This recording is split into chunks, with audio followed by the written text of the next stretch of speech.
नमस्ते। ओवरव्यू में आपका स्वागत है। हमेशा की तरह 3 प्रश्न, 3 बातें। क्या केजरीवाल जी की उड़ान पर लगाम लग गई? पहला। दूसरा, उमर खालिद बरी, जेल से कब छूटेंगे? और तीसरा, आशीष मिश्रा जी के पिताजी पर कब कार्रवाई होगी? इस पर विस्तार से चर्चा करने से पहले आपसे हमेशा की तरह आग्रह है कि चैनल को सब्सक्राइब करें, अपने दोस्त मित्रों से कहें इसको सब्सक्राइब करने को, और अगर हो सके तो चैनल की मेंबरशिप भी ले लें। मेंबरशिप का मतलब कि प्रत्येक माह आपको एक छोटी रकम हमें देनी होती है, और अगर आप हर माह का कमिटमेंट नहीं करना चाहते हैं तो वन टाइम एक बार भी आप एक लमसम अमाउंट देके हमें आर्थिक सहयोग कर सकते हैं, जिससे हमें चैनल चलाने में आसानी रहेगी। तो सबसे पहली बात, क्या केजरीवाल जी की उड़ान पर लगाम लग गई? देखिए, ये सारी बातें इस बेसिस पे कही जा रही हैं कि एमसीडी का इलेक्शन आम आदमी पार्टी स्वीप कर रही है। हिमाचल प्रदेश में बहुत क्लोज टाई है बिटवीन बीजेपी एंड कांग्रेस, लेकिन कांग्रेस की एज है, और गुजरात में बीजेपी कंफर्टेबली सरकार बना रही है। इन 3 प्रेमाइसेस, क्योंकि ये बाकी चीजें तो 8 को हो जाएंगे, लेकिन ये मान के चल रहे हैं कि ऐसे ही रिजल्ट आने वाले हैं। एक रिजल्ट ये भी है कि गुजरात में आम आदमी पार्टी को काफी वोट मिले हैं। जैसे कुछ वोट का नुकसान, 3-4% वोट का नुकसान तो बीजेपी को हुआ, लेकिन जो असली डेंट हुआ है वो डेंट कांग्रेस को आम आदमी पार्टी ने किया है, जो करीब कांग्रेस 26% वोट पे आ गई है। और ऐसा कहा जा रहा है, जो चुनावी ये सब मैं उसकी बात कर रहा हूं, एक्चुअल क्या होगा ये नहीं मालूम, उसके अनुसार करीब 19-20% आम आदमी पार्टी को मिल रहा है। अब सबसे पहली बात कि एमसीडी इलेक्शन में तो जो आम आदमी पार्टी को एक बहुत जबरदस्त सफलता मिल रही है, और सभी कह रहे हैं, सारे अक्रॉस द लाइन जो एग्जिट पोल्स है वो सब कह रहे हैं। और मैं इसको एक बड़ी सफलता इसलिए भी मानता हूं कि एक तरह से जो आम आदमी पार्टी का जो प्राण वायु है ना, जो उसका बेसिक है, जो कोर वैल्यू है, जिसपे वो अपने वोट मांगता है, वो दिल्ली मॉडल की बात करते हैं। दिल्ली मॉडल में भी उनका जो एसेंशियल है वो शिक्षा, स्वास्थ्य, ये 2 बातें, और फिर बिजली और पानी। ये सारी वो बातें हैं जो एमसीडी अगर उनके पास नहीं था और बीजेपी उनको जिस तरह से वो कार्य करना चाहते थे वो कार्य नहीं करने दे रही थी, तो एमसीडी इलेक्शन में उनके जो बाकी काम किए हैं उस पर एक तरह से रेफरेंडम भी है। वहां के लोग हैं वो देख रहे हैं, और उनको जरूर ये भरोसा है आम आदमी पार्टी के ऊपर कि वो बीजेपी से बेहतर करेंगे। मैं थोड़ा एक थ्योरी को नहीं मानता हूं, क्योंकि एक थ्योरी हर जगह कही जा रही है बार बार कि बीजेपी के एमसीडी के भ्रष्टाचार से दुखी होकर लोगों ने एक तरफा वोट दिया है। नेता तो सेम होते हैं, जैसे पानी है भाई, पहले दरिया है, फिर नदी, मतलब फिर वो है, फिर समुद्र है, फिर छोटा नाला, बड़ा नाला, तो पानी है। तो अब कोई एमसीडी का नेता और विधानसभा का नेता और एमपी साहब, तो एमसीडी का नेता बहुत बेईमान, और बिल्कुल एमपी का नेता आते आते वो बिल्कुल ही साक्षात, मतलब सद्धर्म से, अरे बेईमानी से दूर दूर तक उनका वास्ता नहीं, ऐसा नहीं होता है। तो अगर ये भ्रष्टाचार के अगेंस्ट चोट है तो फिर एमपी, उनके साथ तो एमपी नहीं जीतने चाहिए। तो मुझे ऐसा लगता है कि वो बातों को डिस्काउंट करना चाहिए, लेकिन मुख्य ये है कि आम आदमी पार्टी का एक रेफरेंडम था जिसमें वो जिसको कहते हैं ना flying, he has passed with distinction. लेकिन अब इसका एक बिल्कुल क्लियर कट है कि आम आदमी पार्टी, जैसे लास्ट के दिनों में देखा गया कि आम आदमी पार्टी ने हिमाचल से तो विड्रॉ बहुत पहले कर लिया था, लेकिन गुजरात के इलेक्शन में भी ऐसा लोगों का मानना है कि लास्ट में आते आते आम आदमी पार्टी ने अपना जो प्रखर जिस ढंग से वो वहां पे कन्विंसिंग कर रही थी उसमें भी कमी आई थी। लेकिन मैं इसको आम आदमी पार्टी की स्ट्रैटेजी के हिसाब से ठीक मानता हूं। देखिए, उनके यहाँ जो प्रचार करने वाले हैं, या जो उनके पास साधन हैं, या जो उनके पास जो भी हैं, वो लिमिटेड हैं।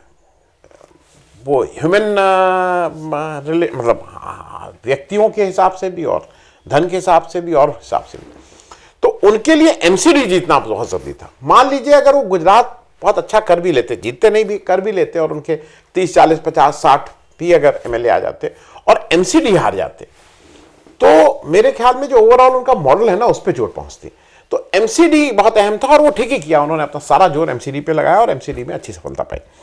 लेकिन उससे जो एक बात हो रही है कि केजरीवाल जी अब विपक्ष के सेना नायक की जगह अब वो साधारण सिपाही हो सकते हैं। सेना नायक का रोल तो अब मुझे नहीं लगता है कि उनको अब सेना नायक का रोल मिल पाएगा, क्योंकि दो तीन चीजें और समझ लीजिए जिसमें जो मुझे लगता है कि ये एक बार आम आदमी पार्टी को बैठ के अपनी स्ट्रैटेजी को कुछ एक फिर से रीअलाइन करके तय करना चाहिए। देखिए, आम आदमी पार्टी जब आई थी तो कांग्रेस का विरोध करके ही आई थी। अगर आपको याद हो, इंडिया अगेंस्ट करप्शन का जब बात था, आंदोलन था, और उसमें उस समय उनको जबरदस्त समर्थन था आरएसएस और बीजेपी का। याद है जब वो ये सब एजिटेशन चल रहा था। अब एक चीज और देखने वाली बात है कि जिन दो राज्यों में अभी तक आम आदमी पार्टी को सफलता मिली है वो प्राइमरली कांग्रेस शासित राज्य थे। दिल्ली, जहां पे 15 साल से शीला मतलब कांग्रेस की सरकार थी, उनको रिप्लेस किया, और पंजाब, जहां पे कांग्रेस की सरकार थी, उसको रिप्लेस किया। तो देखना यह है कि जब वो कांग्रेस के अगेंस्ट आते हैं तो अब वो टैक्टिकली ये कहना, क्योंकि लोग ये कहते हैं number 2 team, number B team, लेकिन कहीं बीजेपी क्या उनको सपोर्ट करती है या नहीं करती है, लेकिन वो कांग्रेस के विरोध में ही अभी तक सरकार बना पाए हैं। क्योंकि जहां अब उनके कई, आप अगर पास परफॉर्मेंस देखिए तो जहां जहां बीजेपी की सरकार है, या तो पहले बहुत उन्होंने ताल ठोकी है, बाद में विड्रॉ कर गए हैं। उत्तराखंड में बीजेपी की सरकार, बहुत खराब परफॉर्मेंस। गोवा में बीजेपी की सरकार, बहुत खराब परफॉर्मेंस। हिमाचल प्रदेश में बीजेपी की सरकार शुरू में थोड़ा दिखाया, फिर विड्रॉ। उत्तर प्रदेश में कैंडिडेट ही नहीं खड़े किए, पहले बहुत आए, बहुत सब जगह था, यहां वहां जाएंगे। बिहार में मेरे खुद कई जानने वाले हैं जो मैं जिनसे बहुत करीब हूं, जो आम आदमी पार्टी का झंडा लेके घूम रहे थे और कंसेंसी तय हो गई थी, लास्ट मिनट पे फिर वहां से विड्रॉ। गुजरात, क्योंकि मैं ये कह रहा हूं गुजरात में भी वो गए थे, वो बीजेपी को रिप्लेस अभी तक नहीं किए। अब ये उनके मूल जो वो जिस तरह की पॉलिटिक्स करते हैं उसकी वजह से है कि और कोई बात है, ये तो लोगों का अपना अपना राय इसमें हो सकती है। अब मुझे ऐसा लगता है कि आम आदमी पार्टी को साफ बात करनी होगी। साफ बात, जिस तरह की बात अब कांग्रेस करनी शुरू की है, जैसे अब वो ये जो अब जब आम आदमी पार्टी आती है और कहती है कि इसमें नोट पे लक्ष्मी गणेश की फोटो लगा दो, तो वो सबको समझ में आता है कि वो क्या करना चाह रही है। और वो बिल्किस बानो वाले जैसे केस में वो चुप रहती है। तो आपको एक स्टैंड तो अपना बिल्कुल क्लियर करना होगा कि आप कहां खड़े हैं और किसके साथ खड़े हैं। देश में अगर दो तरह के, देखिए, एक पॉलिटिक्स जो जिस तरह का हिंदुत्व और जिस तरह के राष्ट्रवाद और जिस तरह की जो आरएसएस और बीजेपी प्रमोट कर रहे हैं, आप उनके साथ उसके अगल बगल कहीं खड़े दिखाई दे रहे हैं कि आप उसके ठीक एंटायरली ऑपोजिट विपक्ष में खड़े होकर दमदारी से दिखाई दे रहे हैं। मुझे इसलिए मैं ये बात कह रहा हूं कि उन्होंने गुजरात में कांग्रेस को ज्यादा डैमेज किया, इसमें कहीं कोई दो राय नहीं है। और एक चीज और है जो जिस वजह से मैंने कहा कि अब सेना नायक होना मुश्किल है, क्योंकि 2024 में जिस पार्टी के पास 0 एमपी है, लोकसभा का एक भी एमपी नहीं है। एक एमपी थे भगवंत मान साहब, मुख्यमंत्री बन गए और बाई इलेक्शन हार गए, मतलब बाई इलेक्शन उनकी पार्टी हार गई। वो कैसे विपक्ष का नेता बन पाएंगे? भाई कुछ तो आपको एक क्रिटिकल मास चाहिए ना वहां, वो तो है नहीं। दूसरा, मुझे लगता है कि केजरीवाल साहब को यह भी देखना होगा कि जो बौद्धिक पक्ष है उनका, जो थिंक टैंक कह लीजिए, या जो किसी हर पार्टी में, बीजेपी में है, कांग्रेस में है, कम्युनिस्ट में है, टीएमसी में है, सपा में, उनको रिकग्निशन मिलता है नहीं मिलता है वो अलग बात है। लेकिन आपके यहां जो इस तरह के लोग पढ़ने लिखने वाले, जिनको थोड़ा बौद्धिक स्तर में, उनको आप साथ नहीं रख पाते। मैं कुछ नाम ले लूंगा, प्रशांत भूषण जी थे, डॉक्टर आनंद कुमार थे, मेधा पटकर थी। मैं योगेंद्र यादव और कुमार विश्वास जी को इस कैटेगरी में नहीं रखता हूं। ये लोग कैरियरिस्ट हैं, इनको अपना मतलब इनको कुछ चाहिए, मैं इनको नहीं रखता हूं। लेकिन ये लोग जो थे, प्रशांत भूषण, आनंद कुमार, मेधा पटकर, ये लोग आपके साथ लॉन्ग टर्म हो सकते थे, आप उनको नहीं रख पाए। और अंत में ये कह के मैं कर रहा हूं कि विपक्ष की भूमिका में अगर आपको आना है तो आपको डट के मोदी जी के सामने, बीजेपी के सामने अपनी बात रखनी होगी और सामने खड़ा होना होगा। सबको दिखना चाहिए कि आप उनके सामने खड़े हैं। अब बात हम लोग कर लें उमर खालिद की। उमर खालिद बरी हुए, कब जेल से छूटेंगे पता नहीं। उमर खालिद दिल्ली में पैदा हुए, 34-35 वर्षीय एक नवयुवक है, दिल्ली में पैदा हुआ, पढ़ाई लिखाई यहीं की है। उसके पिताजी एक पार्टी चलाते हैं। सिमी के कभी ऑल इंडिया अध्यक्ष हुआ कर, या सिमी से उनका रिलेशनशिप था, लेकिन उसको भी उन्होंने आज से 25-30, सिमी अब बैन हो गई है उससे, वो और उन्होंने उससे अपना नाता भी तोड़ लिया था 30 साल 35 साल पहले। ये किरोड़ीमल में पहले पढ़े और फिर उन्होंने अपनी थीसिस जेएनयू में आ गए, और जेएनयू में 2016 में कन्हैया कुमार के साथ ये भी आरोपित हो गए थे। जो आपको केस याद है ना, जिसमें अभी तक होता है वो टुकड़े टुकड़े गैंग, और उन्होंने कहा था ये सब आरोपित हो गए थे। वो उस केस में क्या हुआ आपको पता ही है। वो तो कन्हैया बार बार कहता है भाई केस चलाओ, ट्रायल करो।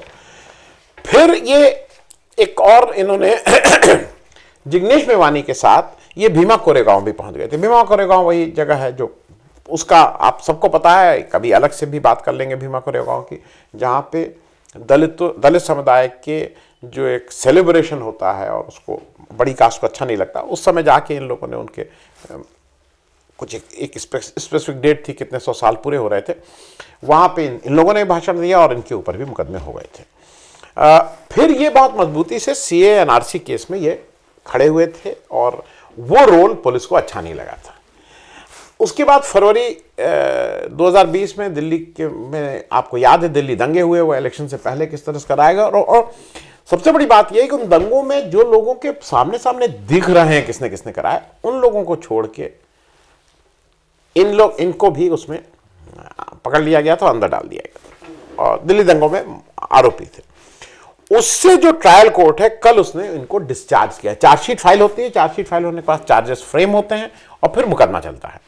तो चार्जशीट फाइल हुई, लेकिन जब चार्जेस फ्रेम हो रहे थे तो इनके ऊपर ही पाया गया कि इनको उससे डिस्चार्ज किया गया, तो ये उससे बरी हो गए। लेकिन यूएपीए में बंद करके रखे हैं। अब यूएपीए एक ऐसा कानून है जिसमें हम बताएंगे ही नहीं क्यों, वहां पर आपको राज्य को आपसे खतरा है इसलिए हम आपको बंद किए हुए, कोई सुनवाई नहीं, तो बेचारे उसमें भी बंद है।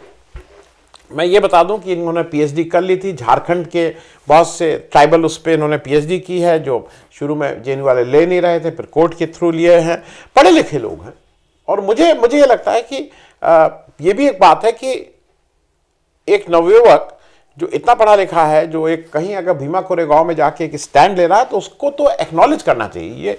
ये कम से कम कोई तो व्यक्ति ऐसा है जो आज एक इस तरह की बात जब देश में उसके साथ खड़ा है। क्योंकि ये आप कब तक हिंदू मुसलमान करते रहेंगे।